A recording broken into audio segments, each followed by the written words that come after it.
Well, hey everybody, long time no see. We've been very busy here at Canines on Duty. We've had a lot going on. I've been filming my in-depth dog psychology class for Canine FTO, and we've got some other things in the works that we're working on. We're collaborating with other companies, and we've got a lot of things brewing. So that's taken up a lot of my time. I haven't been able to keep up on podcasts currently. I do plan on coming back to those, but also these little videos that I try to share with everybody. They've been few and far between.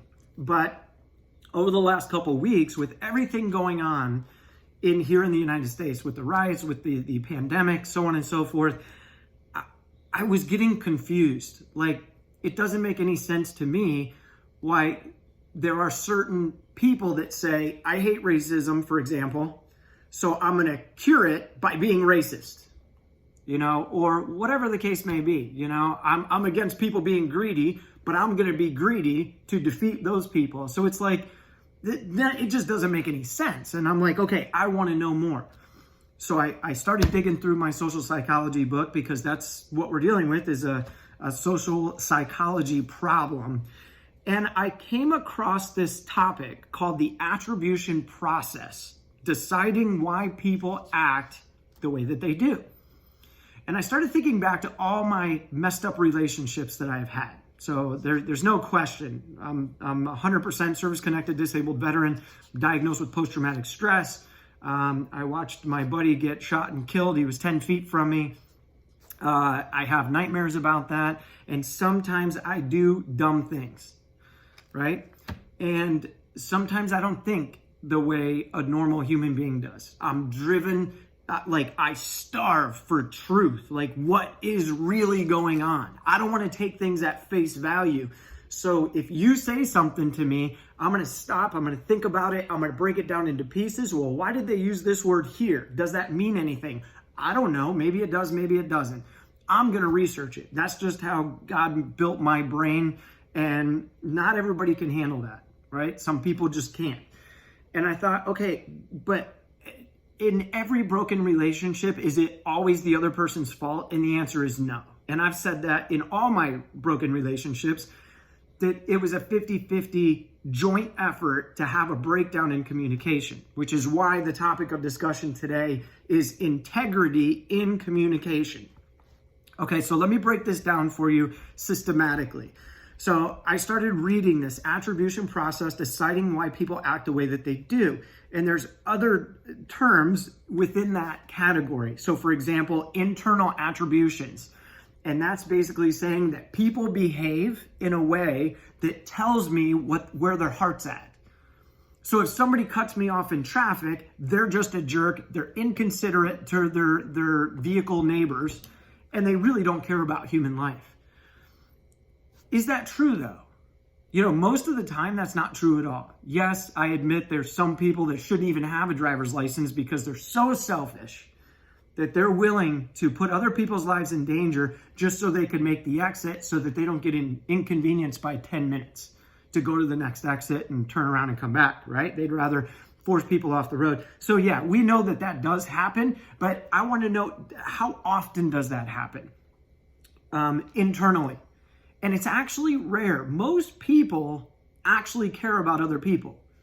But see, we're led to believe through the media and all this other forms of manipulation that people are selfish and they're only out for themselves. Therefore, you need to stand up and protect yourself against all the heathens that are out there, which is everybody outside of your home. There's another term called external attribution, which is stating that it is the situation that is causing the behavior rather than the internal forces of a human being. So if that's true, and we know this, so there's two options that explain behavior. One is they have a wicked heart and they're selfish, ignorant people, or it's simply the situation that is causing something, right? Now, oftentimes we base accusing people of having a blackened heart all because of our prior experiences. Let me give you an example. Let's say my wife gives me a look, like when I say something, like if I have an idea, I'm going to say, okay, you think that's a dumb idea. Okay. All my ideas are dumb to you. Every time I share an idea, you give me a look. Is it true that that's how she feels? Well, I wouldn't know unless I create a dialogue. So, and my wife and I, we established this very early on in our relationship, that if you ask me a question, I am going to give you an answer that is truthful. So if you ask me, you just gave me a look. Do you think my idea is stupid? No, not at all. I didn't even know I was giving you a look. And this has happened multiple times. I said, babe, you gave me a look. Are you frustrated? No, I didn't even realize I gave you a look. And then my brain says, okay, what do I know about psychology? Well, I know that body language, including facial expressions, is a subconscious reaction to something, whether it's inside or outside, and I won't know which one it is until I have a conversation. And I can't tell you how many times where I said, hey, you have this like demeanor about you, like you're upset with me. Did I do something dumb? Because I'm a dude and we do dumb things. I joked around with her and I told her I'm going to make a shirt that says, sometimes I'm dumb, right? And there's been several times where this is what she said.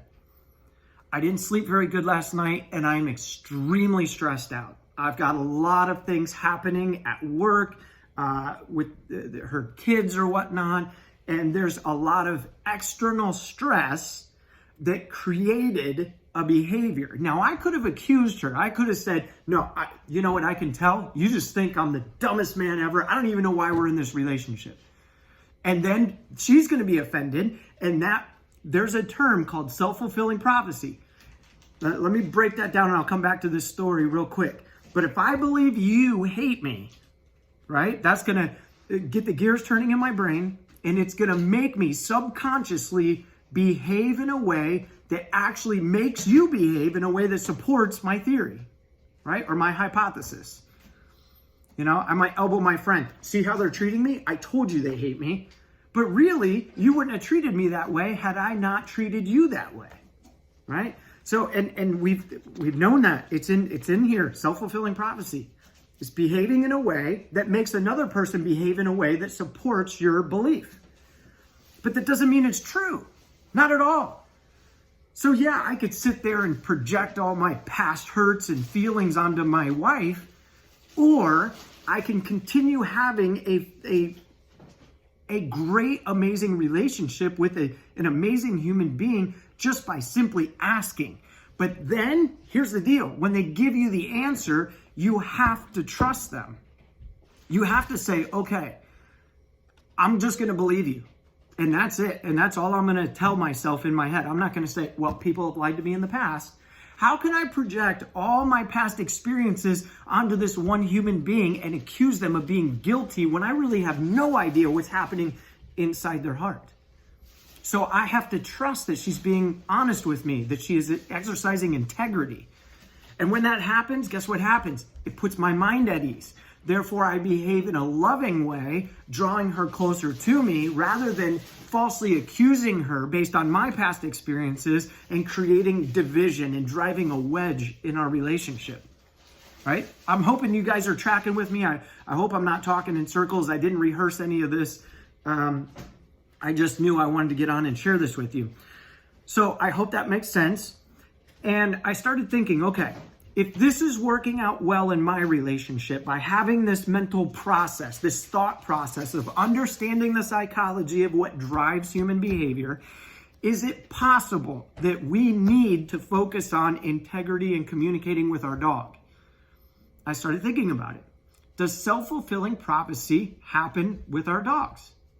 In other words, me as a handler or a human being saying, I believe my dog behaved in this way because they're ignorant, or they're stupid, or they're rebellious, or this is too tough. Is it possible that those thought processes are going to make me behave in a way that sets my dog up for failure? Because we know that dogs read and get human body language right 90% of the time, according to major universities, right? Like specifically the Department of Psychology at the University of Florida. Yes, dogs will modify their behavior based on our behavior.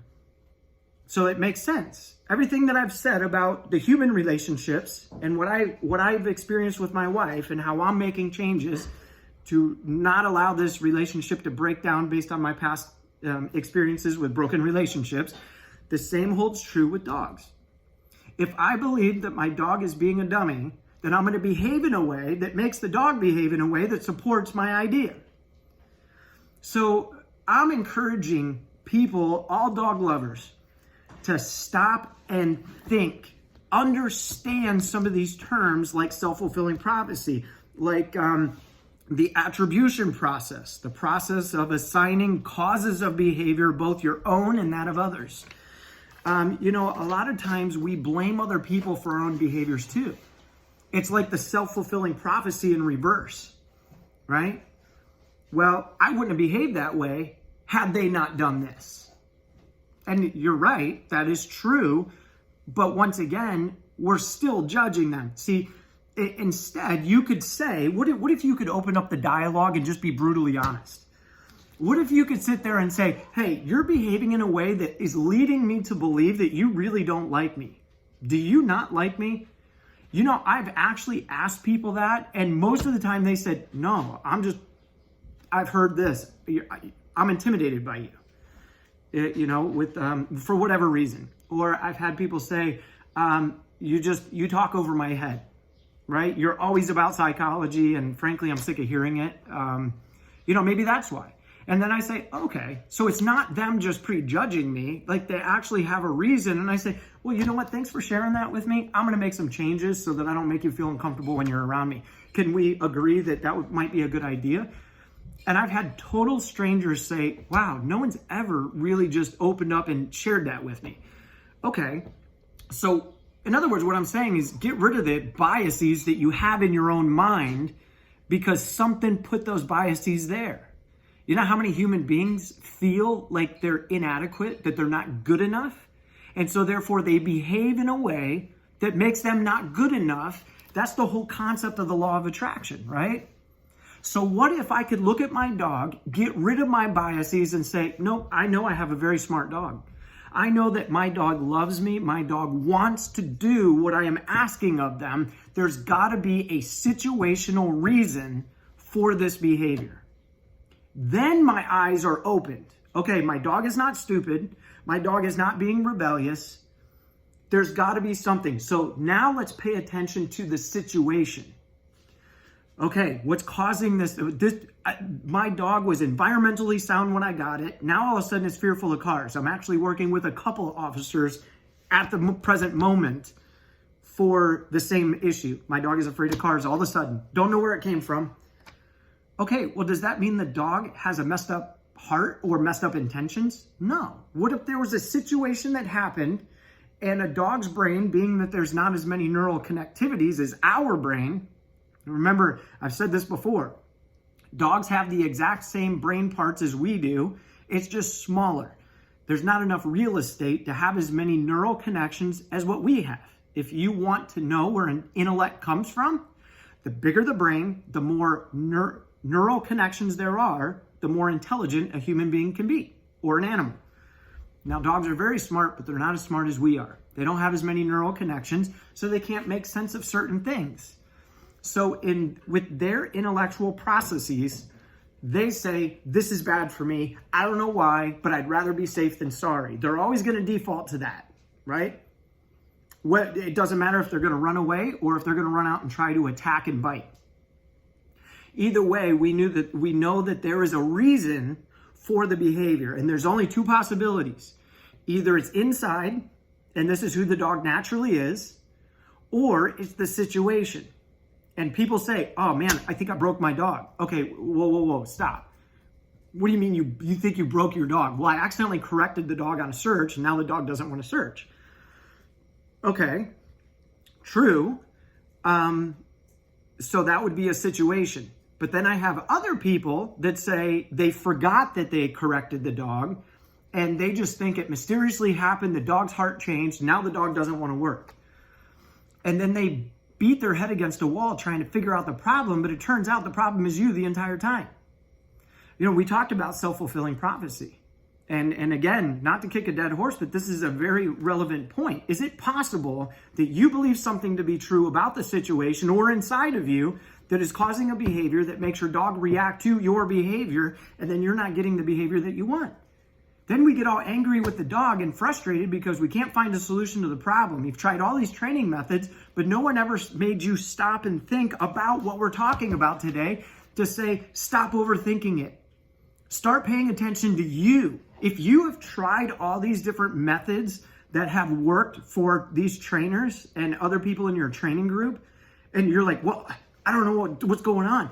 This tool in the toolbox works great for them almost every time. You take a trainer that has a training method to work with a behavioral issue. If it works 80% of the time on 80% of the dogs, if it works, let me rephrase.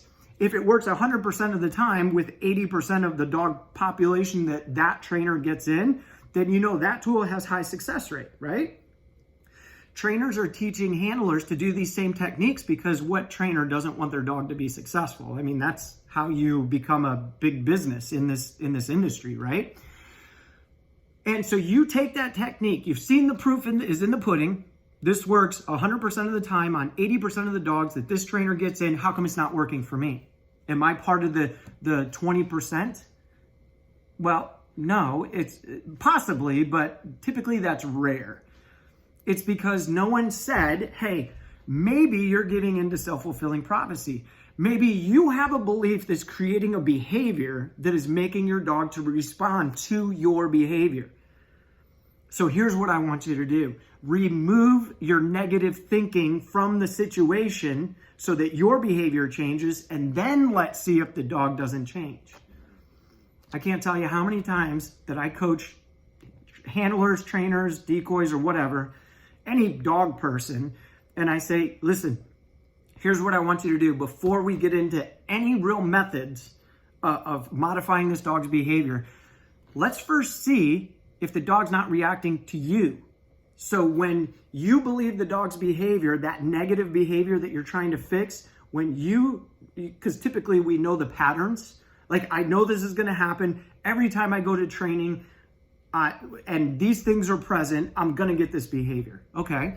So when you know that the behavior is going to happen, you need to find a way to calm your mind and get rid of the lies and the possibilities. Just stop thinking for a moment. And let's see if you don't get a shift in behavior and then see your dog's behavior shift.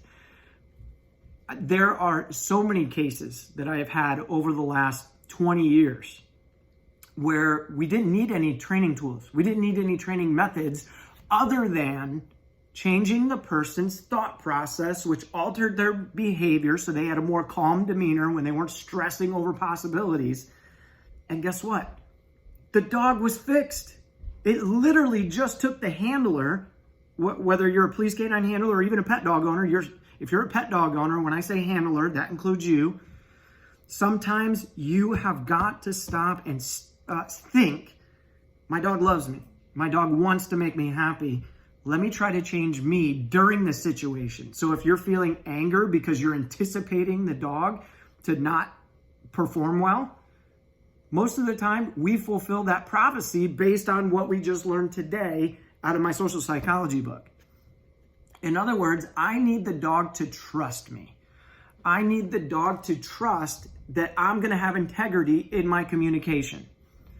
So in other words, when I see a negative behavior, I'm not going to automatically accuse the dog of being filthy and dirty inside.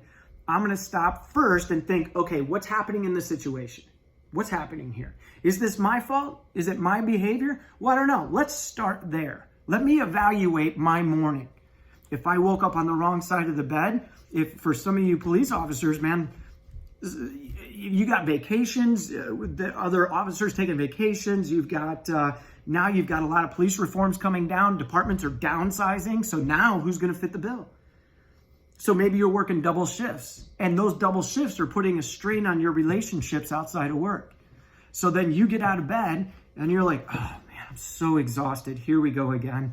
Then you got to go train the dog, and then the dog doesn't perform per your expectations. It's like, man, my whole world is in chaos right now. I really needed my dog to do a good job today. That's just one more thing going wrong. That's going to put you in a bad state of mind, which is going to create a negative behavior, and then your dog is going to respond to that negative behavior.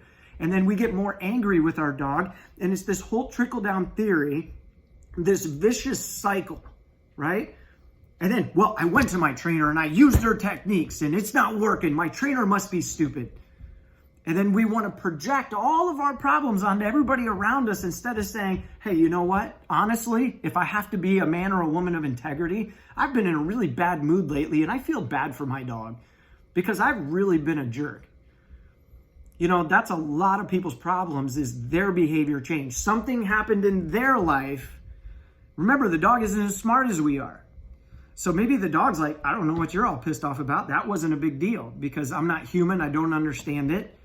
And we're over there saying, no, this is a really big deal. Why aren't you stressed out with me in some cases? So I think that when I behave and speak to my dog or around my dog, I want my dog to trust me. I want my dog to know that I'm going to do the right thing and I'm going to evaluate everything. I'm going to first start by looking in the mirror and evaluating my behavior. And if my behavior checks out and my thought process checks out, no, I'm not being negative. I'm not upset. Yeah, my situation could be better, but I'm pretty optimistic right now. So I don't think it's me. And then I might ask people, hey, next time I go through this training scenario, will you film me or will you tell me about my behavior? Because remember, behavior is subconscious. I can't stress that enough. You may not know that you're doing something stupid based on your mindset. So rule you out first. Then, before you accuse the dog of having bad intentions inside, then start evaluating the situation. Okay, what happened? Okay, when did the behavior start? Well, about a month ago. Okay, what happened a month ago?